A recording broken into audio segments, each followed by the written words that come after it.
भगवान राम ने, राघव ने मैया कैकेयी से कहा, माँ कभी आपने ये नहीं सोचा कि राम को कुछ चाहिए तो मैं दे दूं? 5 वर्ष के थे तब की बात है।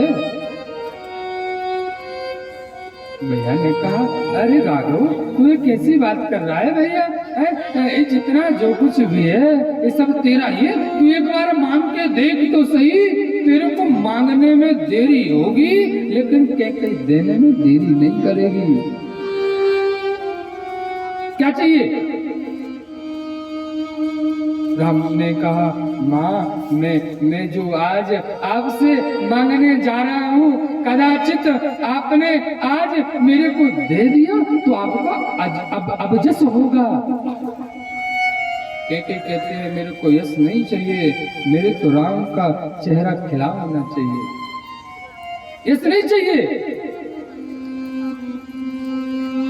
राम ने कहा, माँ मैं जो आपसे मांगने जा रहा हूँ अगर कदाचित आपने दे दिया तो कभी भी कोई भी पिता, कोई भी माँ अपनी बेटी का नाम कैकेयी नहीं रखेगा।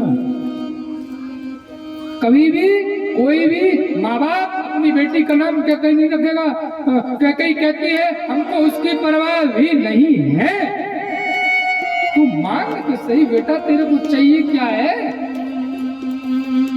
राम ने कहा, माँ जो मैं मांगने जा रहा हूँ कदाचित आपने दे दिया, आपका अब जस होगा, आपके नाम को लोग कोसेंगे।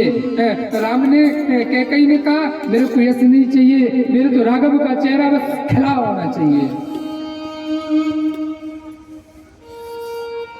5 वर्ष की अवस्था राम की। राम ने कैकेयी मैया का हाथ पकड़ा और अपने सिर पर रखा। राम ने कहा, माँ जो आज मैं वरदान मांग रहा हूँ आप मेरे को दोगी और कभी जीवन में कभी किसी से ये नहीं कहोगी कि राम ने क्या मांगा, कभी किसी से नहीं बताओगी। बेटा बेटा है क्या, है क्या?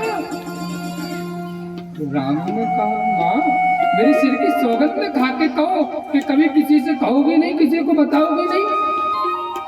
कैकेयी ने कहा, बेटा मेरे को नहीं बताना, तू बताना क्या चाहिए तेरे को? तो अपने नन्हे से मुख से एक बार बोल के देख तो सही। तेरे को बोलने में विलंब होगा, कैकेयी देने में देरी नहीं करेगी।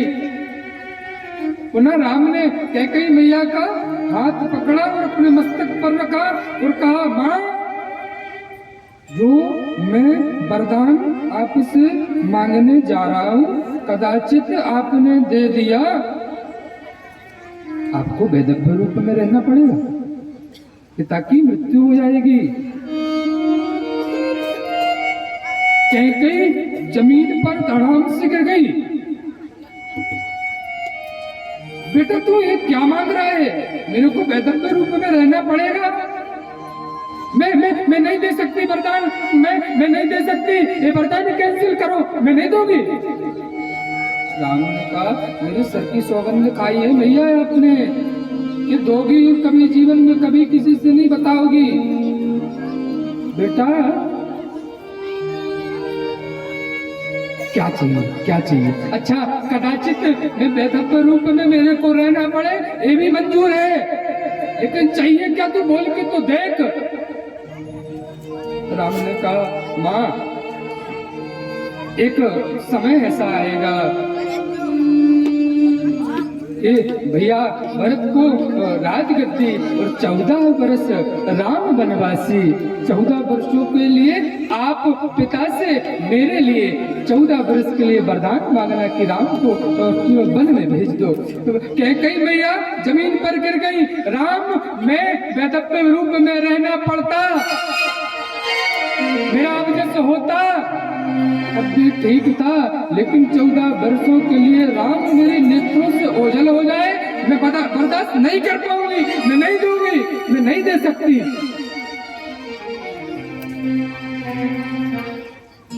राम ने कहा, मेरे सर की सौगंध खाई हो मैया आप, वरदान दोगी कभी किसी से नहीं कहोगी। कालांतर में भैया समय ऐसा आया कैकेयी मैया ने दशरथ जी महाराज से 2 वरदान मांगे। पहला वरदान भरत को राजगद्दी, दूसरा वरदान 14 वर्ष राम वनवासी। 14 वर्ष राम वनवासी। दशरथ जी ने जब वरदान दिया, कैकेयी से कहा, अरे कैकेयी तेरी बुद्धि कुटिल हो गई क्या? अरे पापिनी, तूने ऐसा सोच भी क्यों लिया? मेरे 2 ही तो आंखों के तारे हैं, राम और लक्ष्मण। अगर यही बन चले जाएंगे तो मैं कैसे जीवित रहूंगा? और आज भैया 6 दिन हुए थे ये वरदान मांगे। दशरथ जी ने 6 बार राम शब्द का उच्चारण किया है। राम राम कही राम कही, और राम राम कही जे राम, और सुरपति राम शीस राम गयो सुरधाम। 6 बार दशरथ जी ने राम राम कहा है और आज प्राणों को त्याग दिया, तो राम जी बन गए। भैया एक बात और है, पहला वरदान जो था ना भरत को राजगद्दी, यहाँ दशरथ जी ने ये कैकेयी ने पहले वरदान को, दूसरे वरदान को, पहला वरदान क्या था? भरत को राजा बनाया जाए। दूसरा वरदान क्या था? 14 वर्ष राम वनवासी। लेकिन पहले वरदान को पूरा नहीं होने दिया, दूसरे को ही पहला पूरा कर दिया, दूसरे वरदान को ही पहला कर दिया। ऐसा क्यों हुआ? इसलिए भी एक विचार है, अगर पहले वरदान पूरा होता और अगर भरत राजा बन जाते तो भैया राम को वनवास कभी नहीं होता। क्यों? जब भरत राजा बनते ना तो भरत जी के 2 ही संबोधन सबसे पहले होते। पहला, मुझे राजा बनाया, सबका धन्यवाद। मुझे राजा बनाया, सबका आभार, धन्यवाद। दूसरा वचन जो भरत जी महाराज का होता वो यही होता कि माँ कैकेयी ने पिता दशरथ से जो भी वरदान मांगे हैं उनको खारिज किया जाए, क्योंकि उस समय राजा भरत होते। और हाँ, मैं अपने श्रद्धा और भक्ति से संपूर्ण संपत्ति भगवान श्री राम के चरणों में समर्पित करता हूँ, तो भैया कभी भी राम को वनवास नहीं होता। लेकिन राम ने भैया कैकेयी से कहा था कि मैया अगर आप ये वरदान नहीं मांगोगी, वरदान नहीं दोगी, वो पाषाण बनी पत्थर की वो अहिल्या, उसका उद्धार कैसे होगा? वो मतंग ऋषि की शिष्या सबरी मेरी रास्ता देख रही है, उसका उद्धार कैसे होगा? भैया एक प्रेरणा देते, बहुत लोग कहते हैं कैकेयी ने बुरा किया, नहीं, ये तो राम ने ही कैकेयी से वरदान मांगा था।